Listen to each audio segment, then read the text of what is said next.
in total fruit production in our country, with the first belonging to the olive.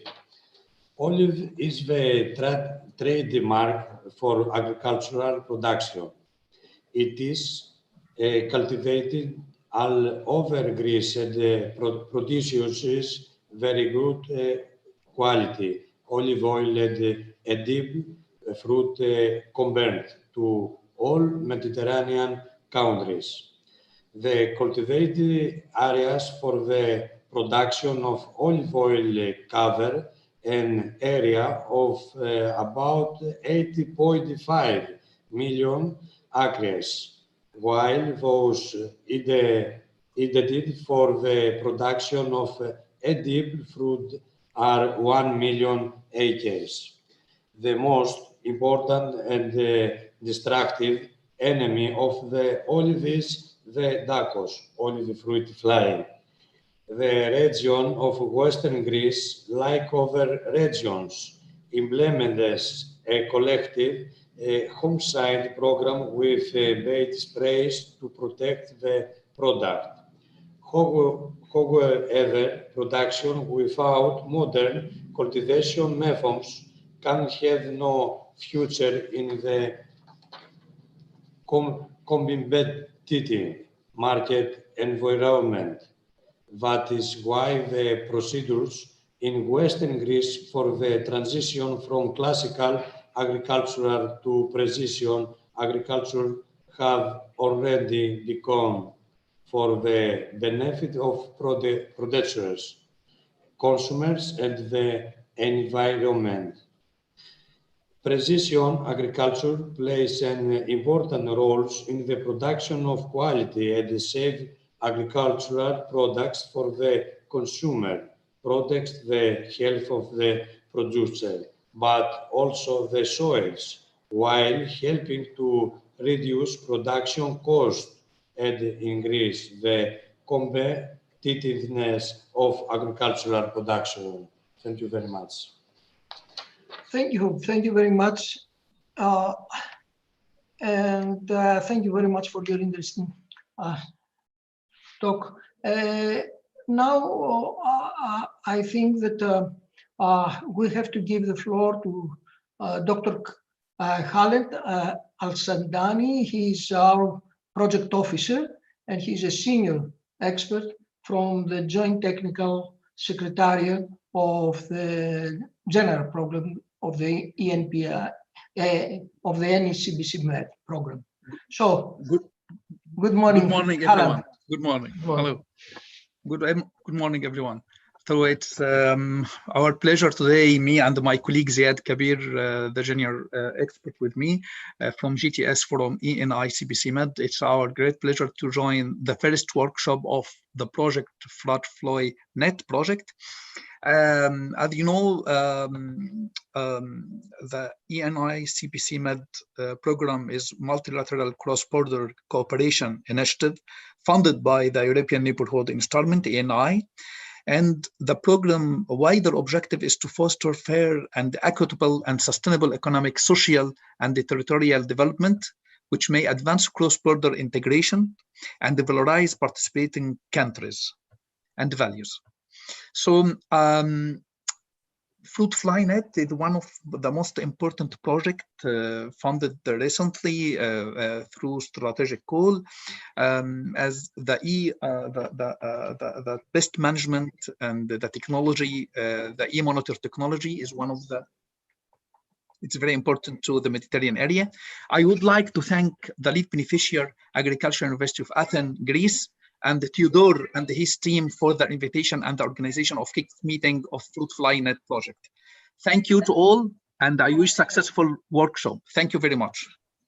Thank you, Khaled. I think that we will have the time to cooperate more closely anyway. Now, I think that we have to come into, we are on time. We are on time. This is very good. Anyway, now I think that we have to give the floor to Eric. Eric is our collaborator. He's professor of entomology is Eric Cuesanda. He's a vice rector of the University of Cordoba. And he's gonna talk about progress and potential of precision agriculture in integrated pest management. So is he there, Eric? Yeah, Please. good morning, Theodore. Good morning, good morning good morning, everybody. Eric. I'm morning. trying just to use my PPT, my PowerPoint, but apparently you don't allow me. I cannot use the option of. Oh, okay. I can this. I think that I have to. Yeah. Sorry about it. Yeah. So it's a pleasure to be here to meet all of you, all the consortium, and I'm trying to Where are you now? make a small survey on precision farming in the field of IPM. It's not my, as you may know, my field is the use of, my field of research is the use of entomopathogenic fungi, I mean microbial control of pests with emphasis in tephitic flies and some other Mediterranean pests.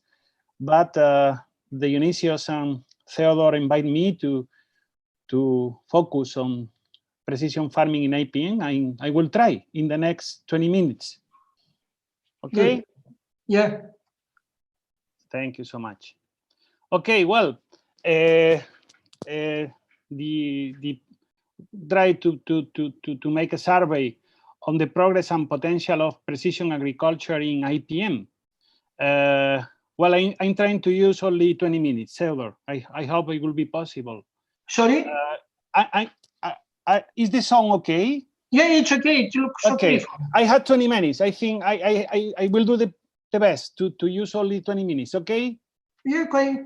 Okay, this is the official format. So, well, as you probably may know, nowadays, around a third of the food produced by the world is lost or wasted, not only between harvest and retail, but even at retail and consumption level. Obviously, this changes depending on the areas, but this is a problem to be considered. Obviously, we have to put emphasis on how pest diseases and weeds are a key source of food losses, with around 30% of the potential crop production being lost, even after using pesticides. Here you have an evolution of all the information we have from the onset of the Green Revolution, the word of Kramer, followed by 3 words of Oerke, in which the figure is more or less constant. Only 70% of the potential crop production is harvested, with 30% lost by the effect of pest diseases and weeds. Even in the last work published by Savary in 1 year ago, the figures maintains. I mean, 28% of global crop losses, including the 5 more important crops. Even if this problem is not uniform in the world, you can here see the green color is the mean. I mean, 28% losses, and pink arrows indicate for any of the crops higher losses, and orange arrows indicate lower losses. But in general, in the last 70 years, the figure is that around 30% of the global crop production is lost. In addition, and according to United Nations, the world population is expected to increase by 2 million people in the next 30 years, around 7.7 billion currently to 9.7 million in 2050. And the key problem is that in order to provide food for this growing population, it will be necessary to have around a 2.4 yield improvement each year in the main crops. But this is not the case, because you can see that the real increasing of crop production, accordingly to the improving technologies and the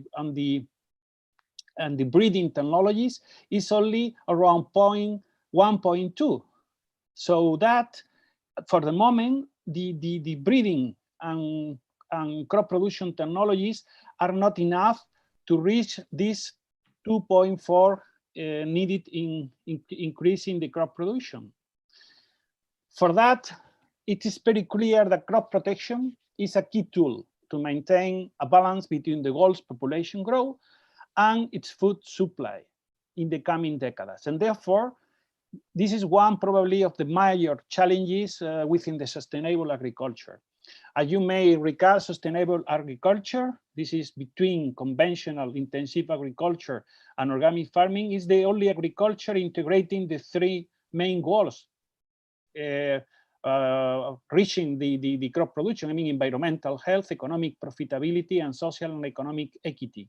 And the main tool of sustainable agriculture, that this is to some extent something like an idea, philosophy, is the integrated crop production and the integrated pest management.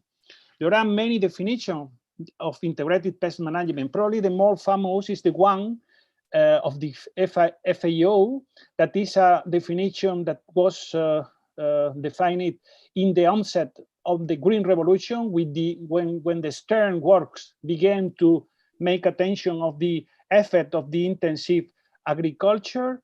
And all the integrated pest management definitions have two main points. First one is the careful consideration of all available pest control techniques. Of course, all techniques are allowed, obviously giving priority to the sounder one, with the environment, etc. And another key point is that necessary to establish certain levels, economic threshold, in order to make pest management decisions, and even considering the natural control of the pest population due to natural enemies. Here, this is just this is probably the most important definition nowadays, but this is the one included in the European Union Framework Directive for the Sustainable Use of Pesticides. I don't know whether you know, mainly the people from out of Europe, that actually nowadays in Europe, IPM is mandatory according to this directive. And again, this definition included in the directive, in the regulation, is referring to the main points. All available plant protection methods, integrated, of course, and with intervention levels that justify any intervention. This is the house of the integrated pest management, in which the foundations on this house, the foundations are very clear. Decision-making based on the result of monitoring of harmful organisms by adequate methods and tools, and prevention and suppression of harmful organisms. In case of action needed, the columns of the house of the integrated pest management are all the available pest control methods.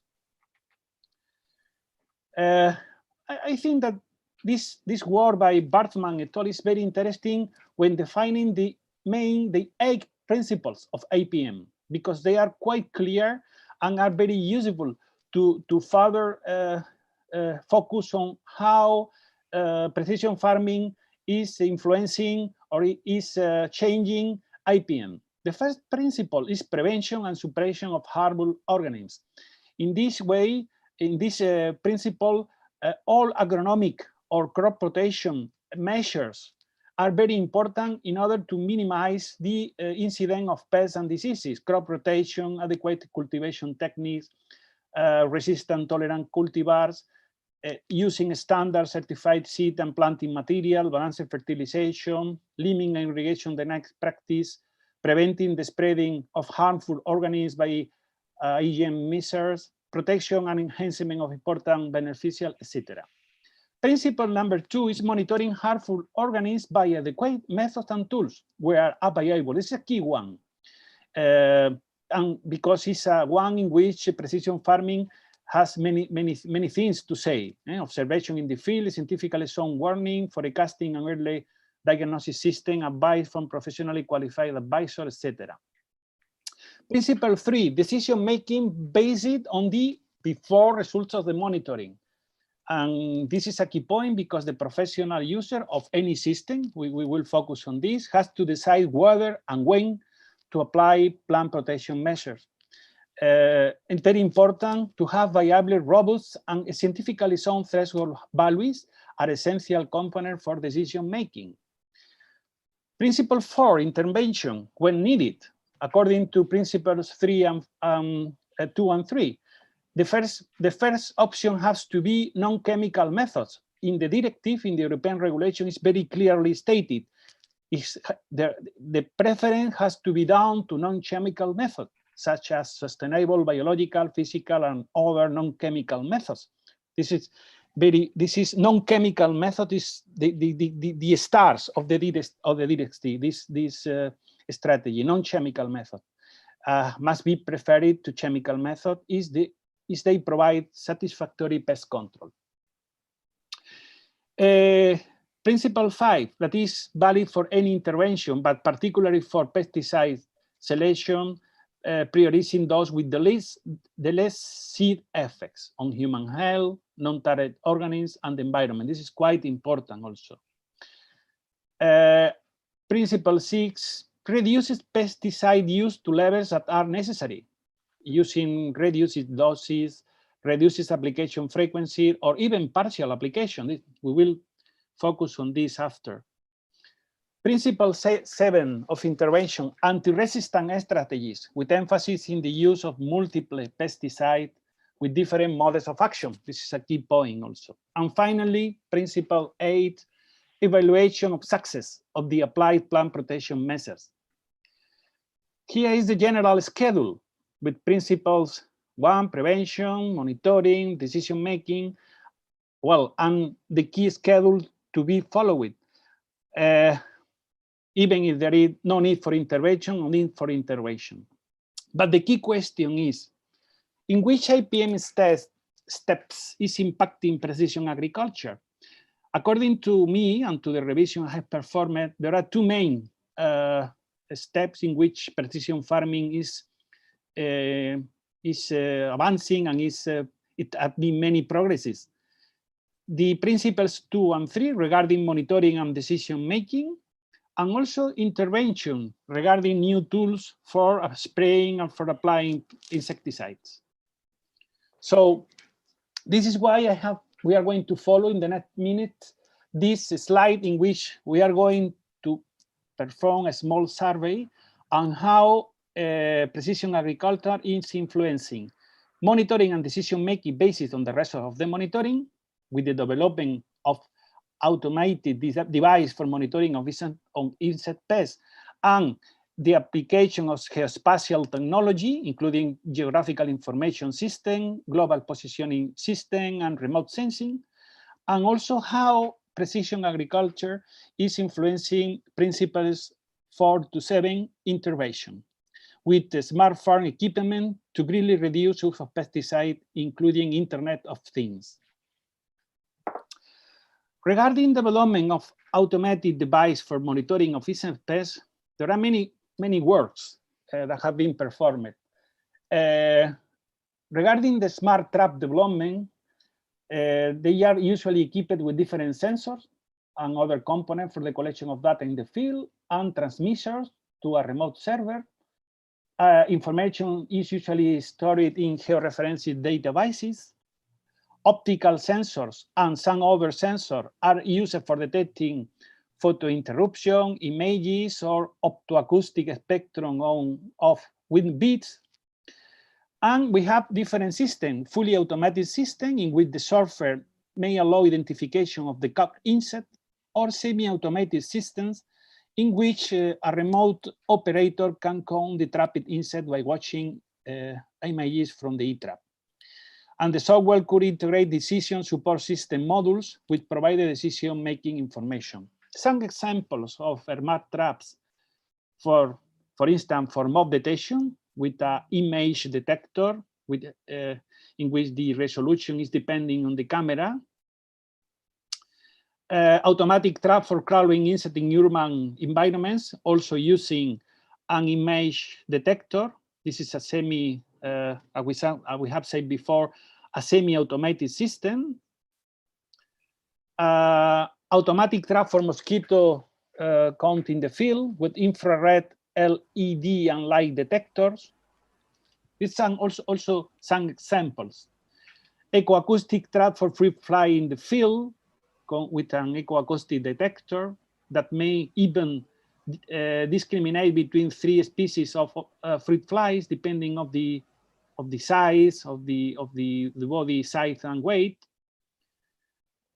And even there are the possibility to convert conventional traps to acoustic fruit fly monitoring units, even by using Fresnel lens or infrared sensors. Seismic sensors are used in this automatic detection device for red palm weevil in the field. And probably you know this better than me, no? This is the automatic monitoring and control system in the olive and med fries on the Mediterranean region. This is a key point in our project. We have 2 different units, the FruitFlyNet-ii trap that is based in a Jackson trap with a image sensor, and the yellow sticky e-trap was based in a RIMI trap based in a also in a image sensor in a camera. Sorry. Okay, so how this monitoring or these traps may be integrated in geospatial technology, including geographical information system, global positioning system, and remote sensing. In general, precision farming is based in that, no? in geospatial technology, including these 3 key columns: geographical information system, global positioning system, and remote sensing system. This is an organized collection of computer hardware, software, and geographic data for collecting, mapping, analyzing the distribution, and mainly predicting the scenario of insect pest and diseases and crop yield, with the final aim of helping decision makers. Okay, so we have different possibilities.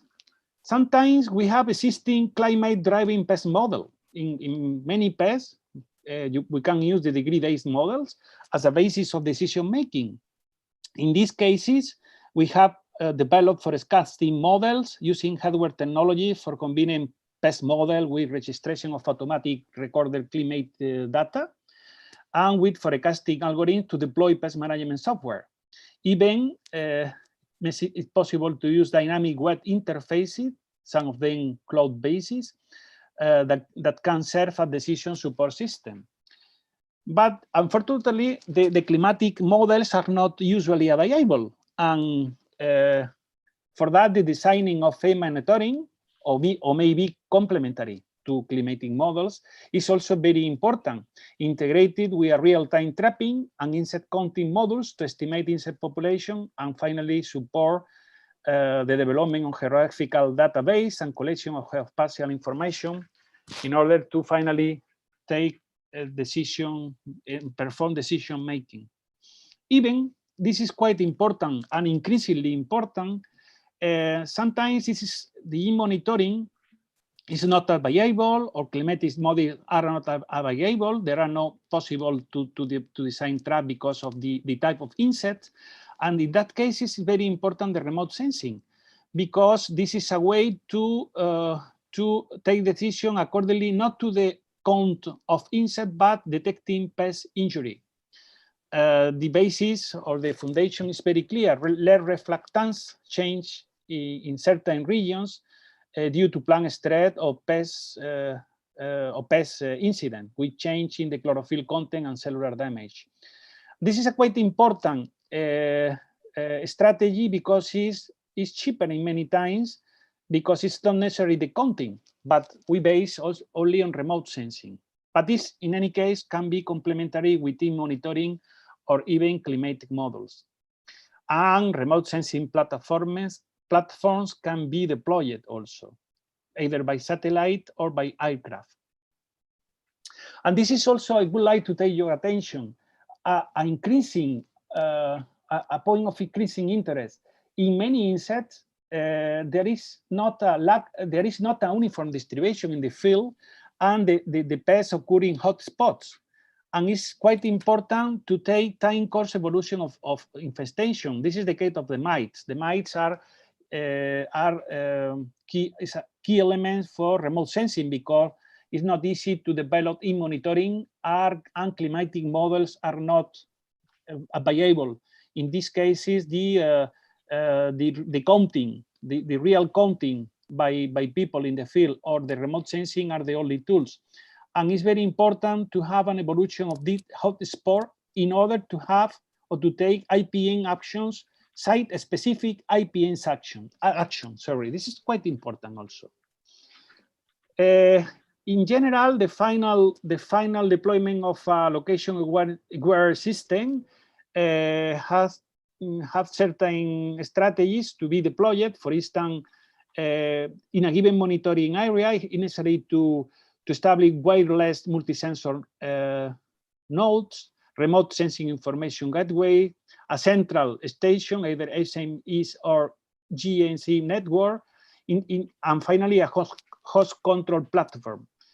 In general, it's necessary to define for the developing a location-aware system the mechanics, usually based in a counting trap, any type of counting trap, the electronics, will multi-sensor and control circuits, the communication in general between the SIG-B and the JMM, and information. Finally, the information engineering with database and inquiry interface. There have been many developed by the team by several members of the team of the project, with emphasis in Professor Theodore Silirigis, as the one general developed for the fruit fly in monitoring and spray control, with a FruitFlyNet sensor node layer, a coordinator with ZigBee and Wi-Fi and even GPRS, and finally a club-based web service. I have taken the examples because even the team, this team has developed a location-aware system for only fruit fly spray control, in which the sprayer is receiving information, the tractor is receiving information to spray only certain trees, as said before, site-specific treatment. And finally, we will have 1 minute more on how precision agriculture is influencing smart principles 4 to 7, that which are intervention, mainly regarding smart farm equipment to greatly reduce use of pesticide, including Internet of Things. This is a quite important point. There is an increasing number of words reporting adaptation of atomizers to the tree canopy volume. This is quite important. Adjusting spray doses in three-dimensional crop agriculture, and therefore avoiding insecticide drift with a volume application rate adapted to the canopy size, for instance, in an olive crop. This is an airbrush spray adapted to traditional olive orchards developed by the University of Córdoba within the frame of Meca Olivar project, in which the sensors of the sprayer simply apply a volume that is adapted to the canopy size. This is quite important point, because even if pest decision is taken and it is needed the intervention is needed, we can reduce the environmental impact of the pesticide treatment. This is a quite important point regarding precision farming. And in many cases, and this is particularly true for the question on whether man-made and unmanned aircraft systems are better for agriculture, remote sensing, and precision agriculture, we can have, in the case of drone, that the sensing drone, which is the one having information on the evolution of the pest, is allowing also pest decision making, and the same drone is the one that is going to perform the intervention by a spray. Sensing drone, actuation drone. This is quite interesting. Okay, which according to me, but probably you will have some other information and some other questions. Which are the challenges in this field? First of all, environmental qualification of equipment and practices to implement incentives. This is quite important, encouraging development of precision farming for IPM. I don't know whether in your countries and whether at the European Union, I have a view, are any incentive in order to deploy such precision farming applied to IPM? Should be. How to define and implement acceptable environmental labels for environmental friendly equipment of practices? How? Developing climate-based forecasting when degree model existing. Unfortunately, and this is a key point also, there is a lack of degree model for many pests. Improving e-trap design and expanding e-trap to new pests, of course. To now there are only, representative pests in most of the orders, but there are not e-trap for all the insect pests in Europe. What kind of national or regional incentive system are necessary to promote efficient improvements? It's possible to reach farm level. I mean, it's possible to add diagnostics tools and advice for offering practical solutions at farm level. And which monitoring indicators are needed to secure the process? Probably you could add to this list many challenges. And I think that accordingly to the best of my aim, these are the main points regarding the impact, the actual impact of precision farming of IPM. I don't know whether there are any time for any questions or for any.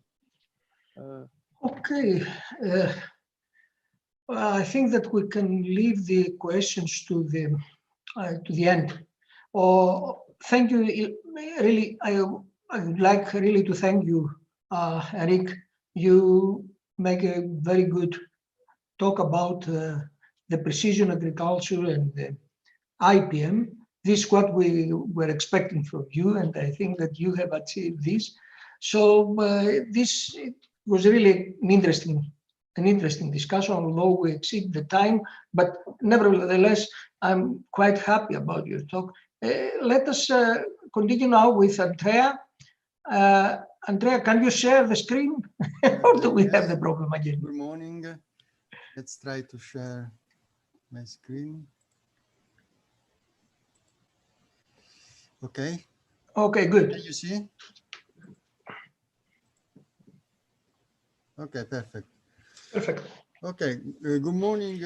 So in my talk, I will try to talk about the management of Mediterranean fruit fly and focusing at the end on some advances that also are linked to our project. As most of you already know quite well, the medfly, and still now medfly is a key pest in many food crops. And the point is why it's so difficult to deal with the species in many cases, and this requires the use of a lot of insecticide applications. First of all, we have a hyperbiotic potential of the species. The biological cycle is interrupted only by low temperature. For example, in Italy, we can have, depending on the areas, from 3 to 7 generations per year, but we can arrive to 13 generations per year in the tropical areas. And also the females lay over 500 eggs each individuals, and also we have a high dispersal potential of adults up to 20 kilometers. And another point is that for medfly, the medfly phenology is quite difficult to be predicted because it strongly changes across the latitudinal gradients. Here we see a gradients in latitude from Jerusalem to Romania, France, and Slovenia. And you can see that the presence of adult in the fields is very strongly depending in part, but not completely by the latitude. Here I highlighted that, one locality in Tunisia, for example, and one locality is Rome in central Italy, and you can see also the difference. But if we go northward, We can see, for example, in Romania, the presence of adult are quite reduced. If we go to other places like Granada, basically the fly is in the field all year round. So this is another difficulty. Another point is the high polyphagous potential of medfly. They can develop on more than 250 fruit species. Here we have some examples of damages. The fruit susceptibility usually increase with the fruit maturation and verizon, but it is not true at all, because you can see here an example of peach that is still green and are ripened and is infested by medfly. And also we have the problem, especially in citrus fruit, of this oviposition sting of females that can also damage the fruit. The fly is widely distributed worldwide. You can see the origin is from tropical, Afrotropical area, and then it moved to the Mediterranean area, Middle East, South America, and Western Australia. But you can see that in some countries, the fly was eradicated, especially from North America and Mexico, for example. So this fly in some countries is a quarantine species, and these add the difficulties, especially for trade, the fruits, for exportation fruits, especially. But still, Ceratitis capitata is changing its distribution in last year, most probably due to the climate change. And for example, in Europe, we can see new detection in Central Europe countries, and in the last 20 years. So we have new detection in Romania, Bulgaria, Austria, Switzerland, Central France, and most recently also in Germany and in Poland. So Ceratitis capitata is emerging as a new pest in temperate areas of Europe. And for example, in Italy, in 2010, in an alpine area, the presence of Ceratitis capitata was significant to become a pest in the apples production in the area. So here we can see the difference on the potential distribution in Mediterranean and the European countries from 2000, and where we have this model from Climax. You can see here that most of northern Italy, Croatia, Slovenia, and Central Europe were not marked as suitable areas for medfly development. But if we can see this model after 12 years, we can see that the distribution radically changed. We have northern Italy marked in red, Western France, and some parts of Balkans and so on. So this is a changing situation depending on the climate change in the last years. So coming through to the control, the management of this pest in Europe, we can see that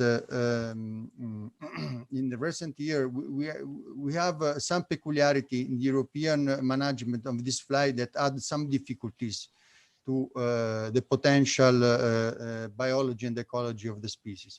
In fact, in Europe, the production is characterized by small size and scattered farms, but trade is characterized by large distribution chains that push pressure to the farmers to get healthy fruits with a small income. Another point is the ban of systemic insecticide, mostly organophosphate, and more recently neonicotinoid by EU. And also the very high environmental sensitivity from the public, also due to the problem with the bee colonies collapse disorder, and also the public pressure to have pesticide-free products. So healthy environmental and healthy products also is another public demand in Europe. So let's see what are the available, some of the available control tools alternative to insecticides. And then we will focus a little bit on some application related to precision agriculture. Here we have some mechanical barriers like fruit bagging or culling clay also was tested for medfly. And another point is the sanitation. That means to collect and destroy fruits, also using some instrument like this. This is an aguentorium that allow parasitoids emerging from fruit to go away, to escape from this instrument, but not fruit flies.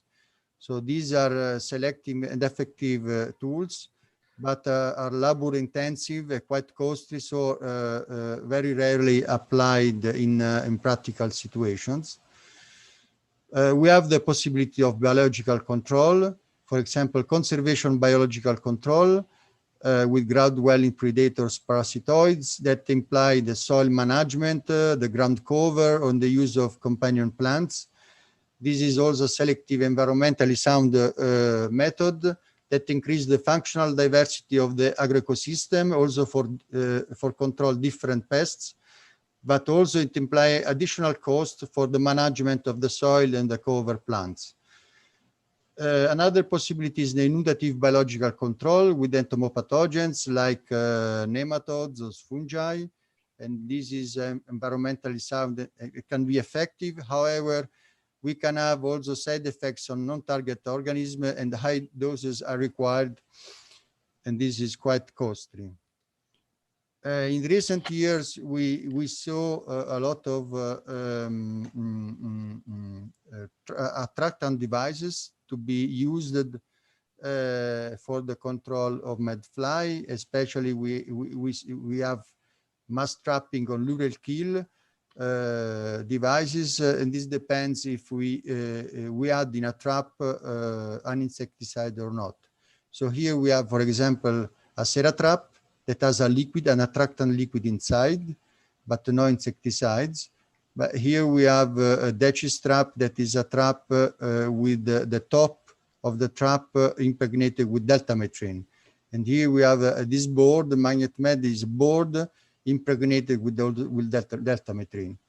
So these different models of traps in effect allow to have an amount of insecticide much lower localized compared to the standard methods. Although the selectivity is not very high, it is quite costly, and especially it requires an area-wide approach that we will see later, we will see just now. So this is an example of area-wide approach. If we have an agroecosystem with different orchard and the local population of medfly inside, if we don't treat all the fields, we have some remaining populations scattered in the agroecosystem that will reestablish very quickly the medfly population also in the treated orchards. So in the area-wide IPM, it must be applied against the entire target pest population in the delimited geographical area. And another control tool that uses this area-wide approach is the SIT, the sterile insect techniques, that is very specific and environmentally sound, can be used with other control techniques.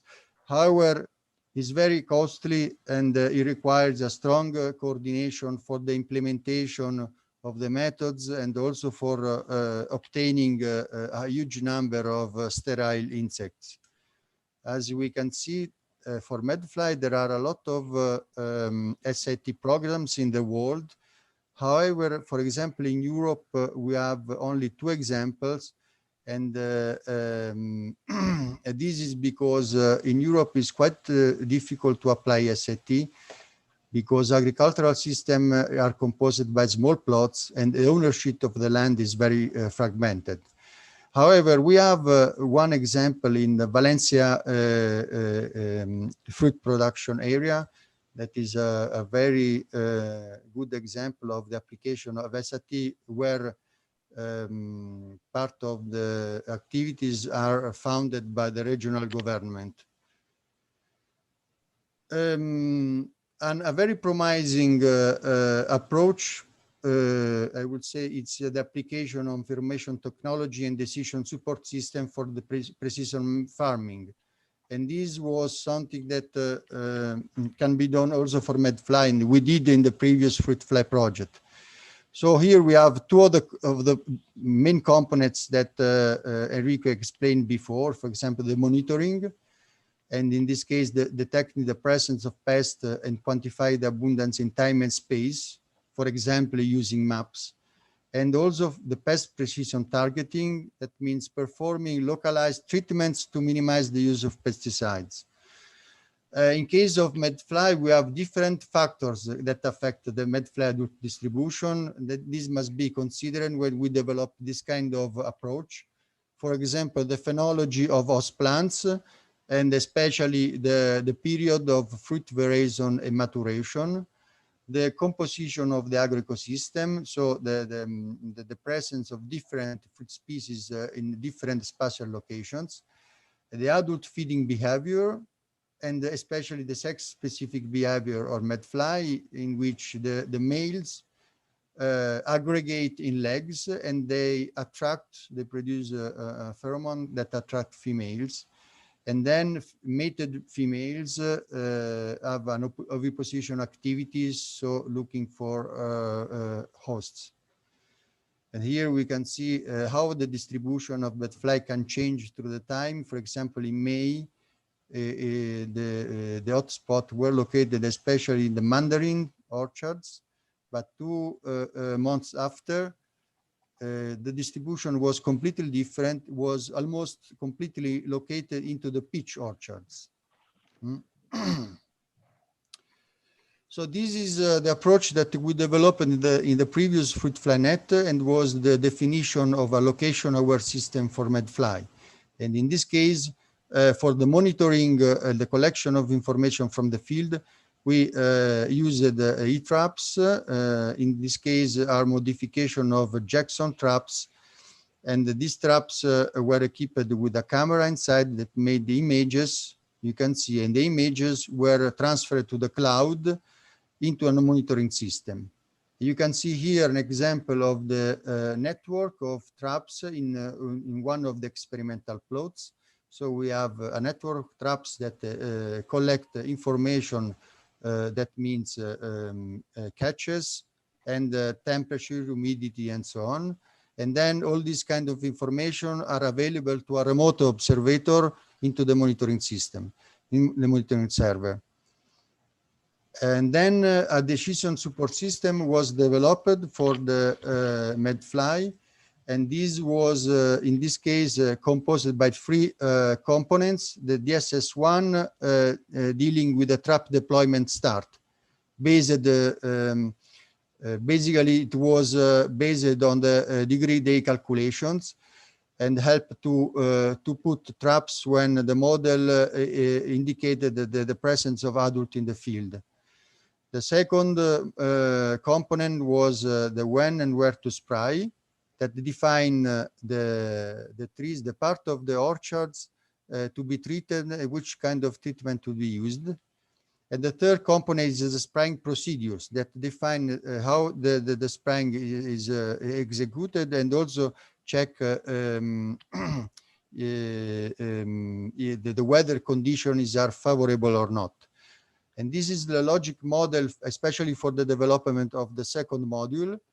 Here you can see that there are some sensitive stages for MedFly attack. These are the critical phenological stage between the veraison and the harvesting of the fruits. Of course, this period changes according to the cultivar stage. There are early cultivar, mid-season cultivar, and late cultivar. And depending on the period of the season, and also the kind of distribution of the MedFly, the application of insecticide will be different. In some cases, you see, for early cultivar, we never had to apply. For mid cultivar, we applied only bait spray. For late cultivar, we applied in different part of the season a bait of cover spray. And these are example of the output of the DSS that are maps that produce some treatment suggestion. For example, here we have two examples for July 14 and August, sorry. And here we have the production of weekly maps. You can see that these dotted stripes are the part, the cultivar that the DSS suggests to treat. And in blue, we have a plot where the conventional approach was used. And this is the map of the real treatment. In this case, you can see the tractor path in the same rows that were indicated by DSS. And in the conventional plot, you can see the cultivar treated by the farmer based on the standard protocols. And also here in the 4th of August, there is another example here. You can see a larger area in the LAS plot was reported by the DSS as to be treated. This was done, but still in the conventional orchard, the farmer apply also the insecticide in additional cultivars. So here we have some of the indicators calculated to evaluate the effectiveness of this DSS for medfly. Of course, the evaluation of the damage of the fruit damages resulted in not significant between the LAS and the conventional plots. But you can see that in the case of DSS-assisted plots, we have, in most cases, a strong reduction of the area affected by applications, of the pesticide, number of application of pesticide, in some cases minus 95%, and also of the volume of pesticide applied, with strong reduction in the DSS-assisted plots. And if we went to validate the methods from the perspective of the farmer, we see that in total, the DSS suggested 21 treatments in the different plots and also in the different cultivars, and 18 treatments were executed by the farmer. And 3 treatments were not executed because the farmer was left free to decide if make or not a treatment. And the farmer carried out 2 additional treatments not requested by DSS. So the total agreement between the DSS and the farmer positive attitude to follow its indication is 78%. So this is the basis, I think is an interesting basis where we arrived in the previous project and from which to start for the present project for the case of medfly. Thank you very much for your attention. Okay, Andrea, thank you very much for your interesting talk.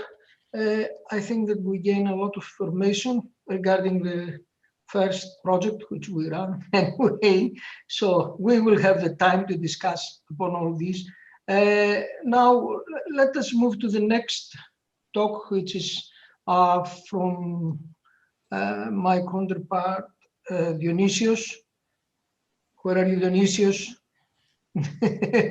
Your microphone, I think, has to unmute.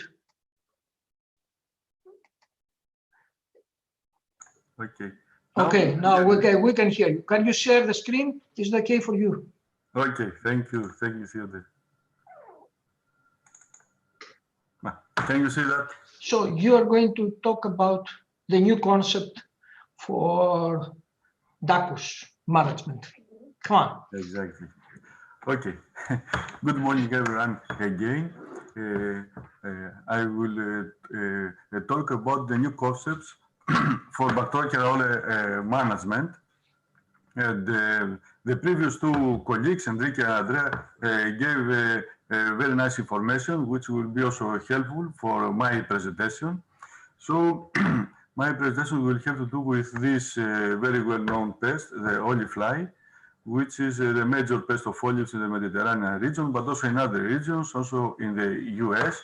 And this pest causes serious damages, as all we know, and also it is related with the damage caused by diseases in the last years. And so it seems that it has maybe an even more important role that we thought before, because of this fact, this pest is also related to the diseases. But now we'll talk about the control of this pest. And let's see, in general, the pest control scenario has some different parts, such as the pest and crop monitoring, and then the combination of the phenology of the pest with the meteorological data to produce decisions for sprayings. And then we have to apply the sprays, and then to make the evaluation or the traceability. This is the parts of the pest control scenario in the recent agriculture. Let's see now how many efforts have been done to come to this, to the precision agriculture applications in the control of olive fly. Let's start with the pest monitoring, which is based in the e-traps. These are the new achievements we have in the last years. There are some very recent reports about different kinds of traps, but usually McPhail traps, which can acquire images from inside, and then the technician or the agriculturist can recognize the pest. This is a semi-automatic method, and this is one of these traps, McPhail trap, which can transmit images from inside, and can give accuracy of almost 75%. Then this is the results about its efficacy in capturing the flies. And then there is another idea, another way of monitoring the olive fly is the automatic acoustic insect trap, which can recognize the wing beat of the fly when it enters the trap. It also can separate the different species of flies that enter the trap. Also, another example.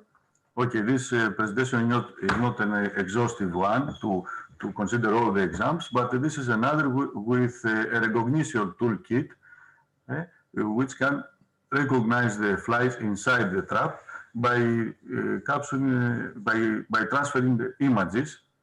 And you can see here the accuracy level, which is 91%.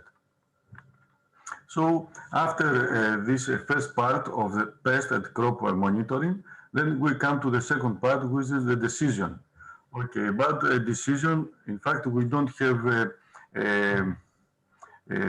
literature on this, but we'll discuss later about our approach. And then we go to the spraying application, which is an important part in the control of the fruit fly, because the sprayings have to be applied in large areas. And so in last years, there are developments in this regard. You can see here from a study in Greece, in Crete, the tractors which apply the bait spraying are tracking, as you can see here. The movement, the route is recorded, and also the amount of spray used is also, the volume is also recorded.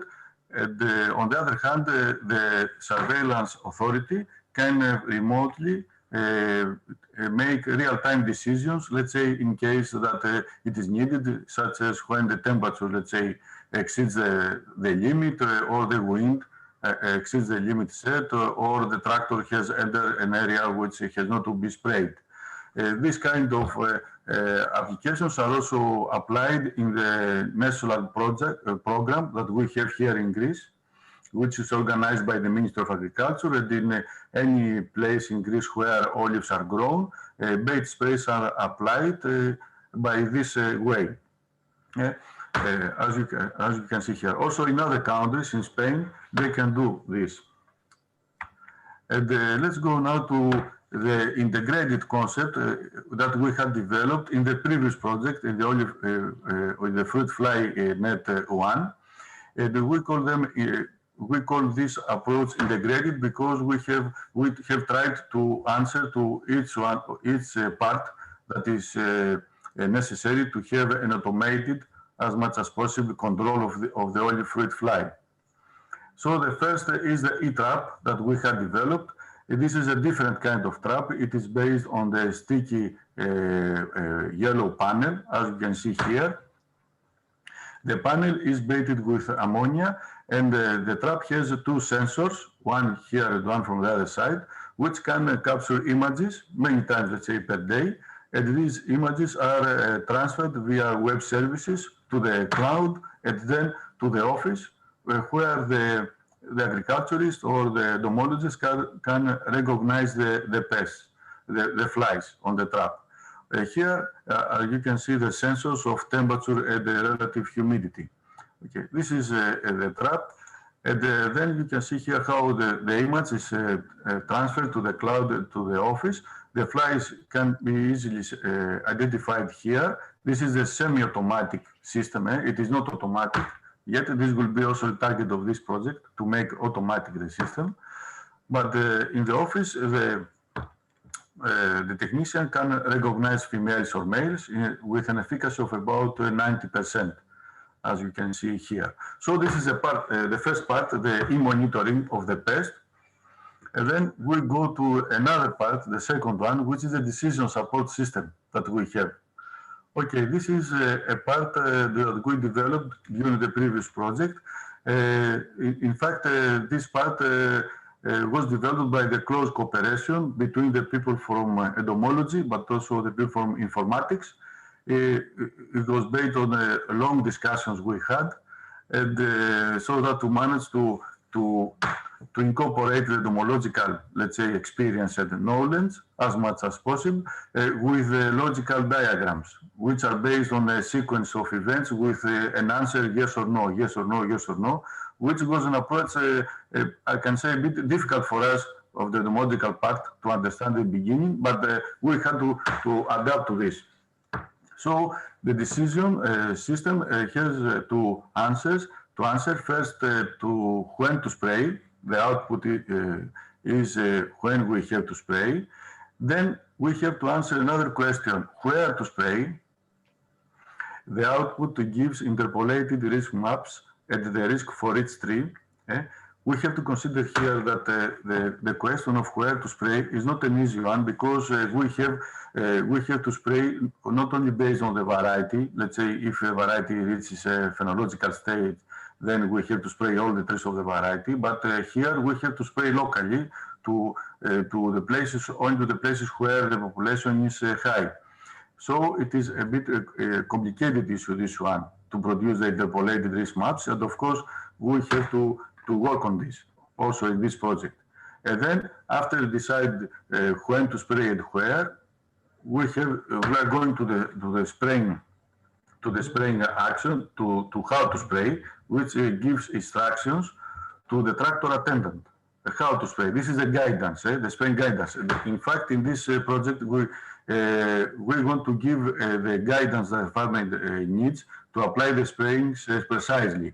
To do this, we have to give him a map, saying a map, as you will see later, on which he can see his position in the field and to know if he is in a protected area, let's say, which has not to be sprayed. If to know if in his position he has to spray with which specific density. Let's say maybe he is in the map. There are different areas with a different level of pest risk. The green area, as you will see later, the green area, the yellow area, the orange area, where he has to apply a different volume.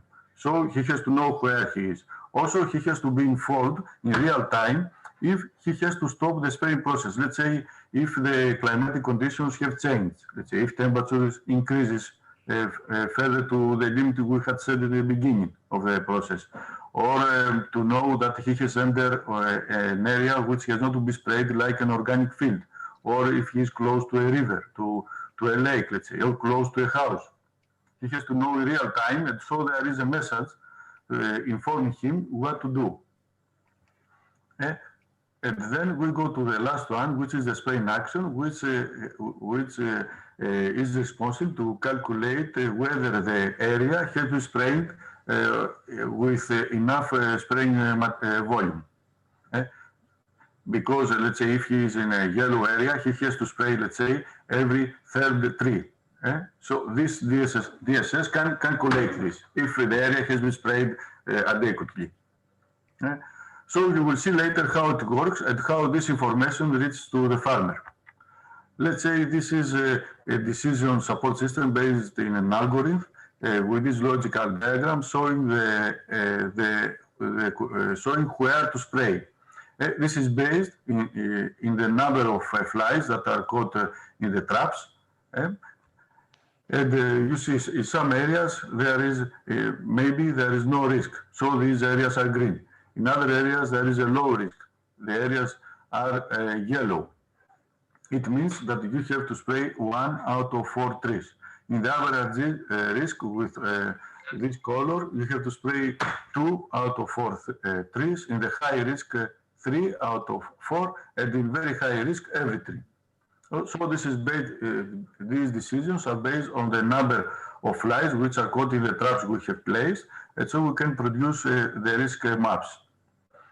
This can be seen here in this screen. You see the trees of our orchard in the previous project, and how these are changed after the application of the decision support system for the pest risk map. Some trees are orange in color and others are green.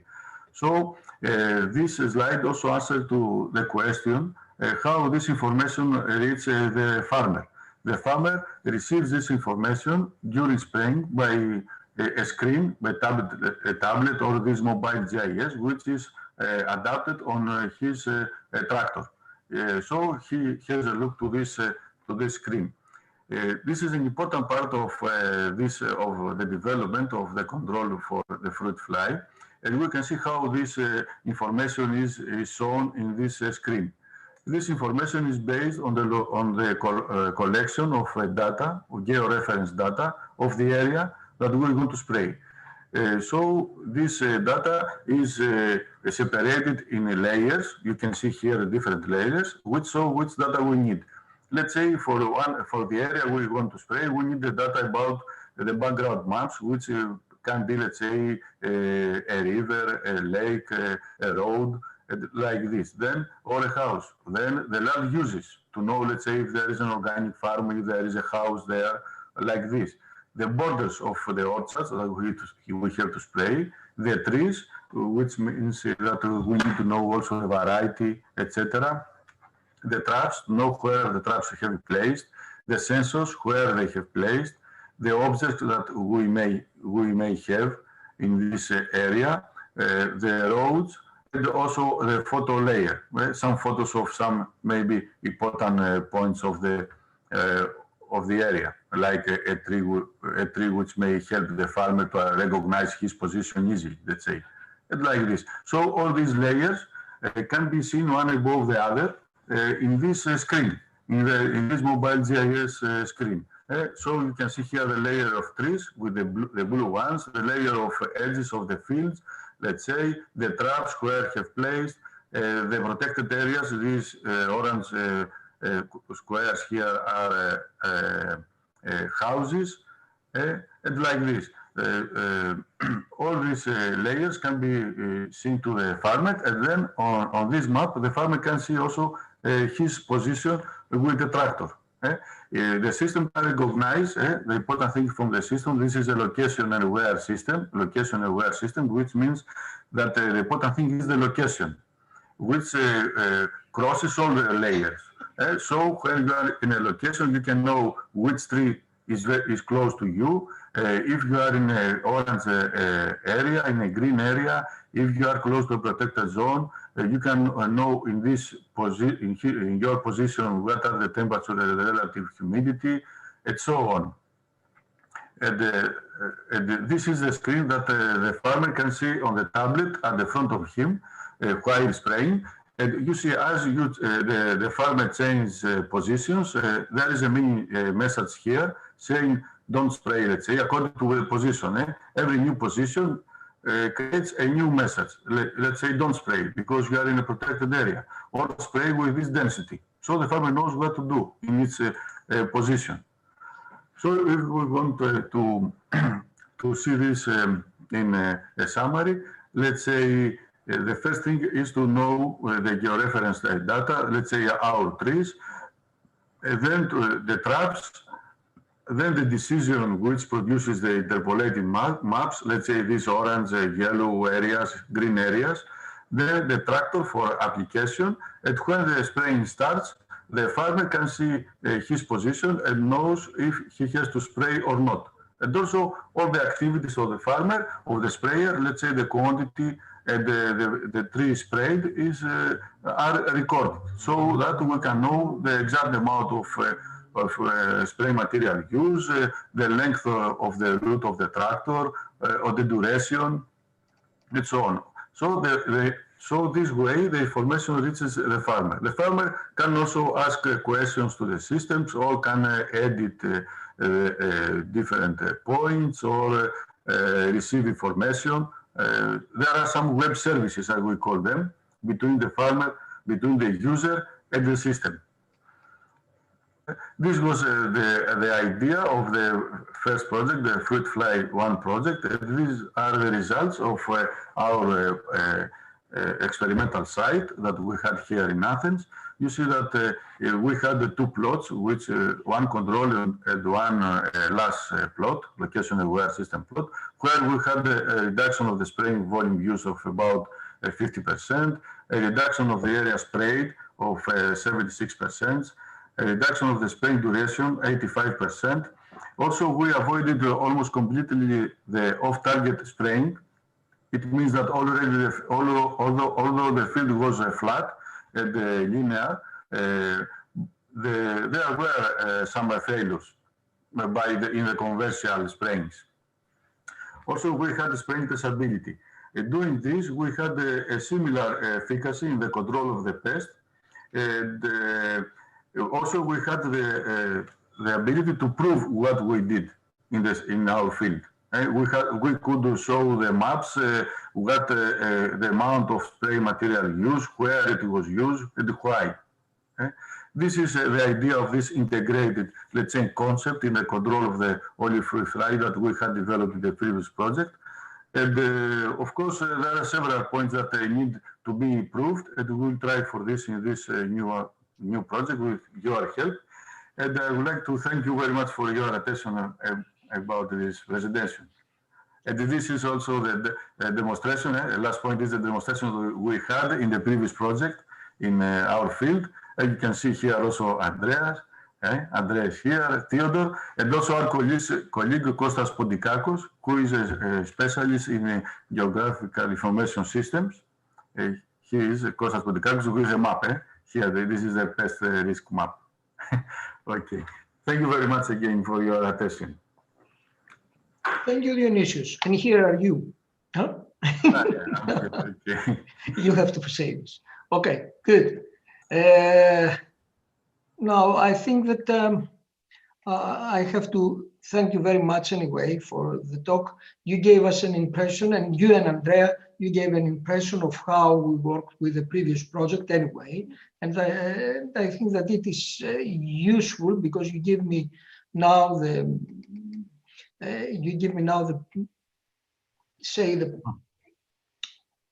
the step to go further and to see what are we going to do for this project, okay, to have an overview of this project. Now, of course, I have to share the screen. I don't know where they.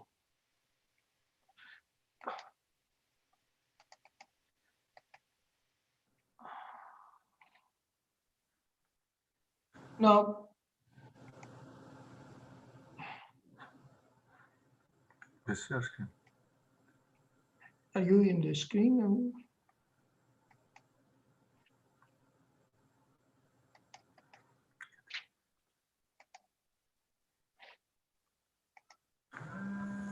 I don't know if you see something here.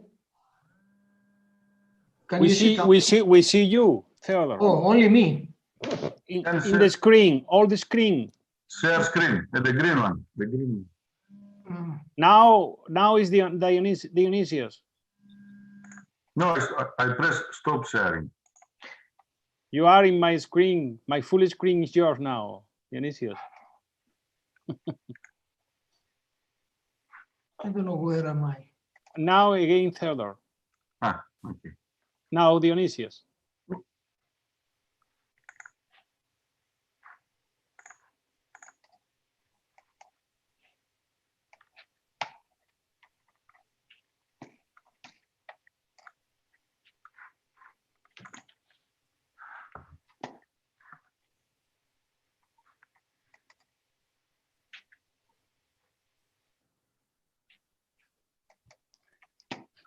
No, right. It's yours, Dionysius. I don't know where. No, I have pressed stop sharing. Yeah, but it's your. I mean, it's your desk and you. It's Okay. your office. Oh yeah, okay. No. I can find mine. Oh, a small photo of Theodore with the seaside with the river on behind. Yeah, but it's your. I mean, it's your desk and you. It's your office. Mm-hmm. No. I can find mine.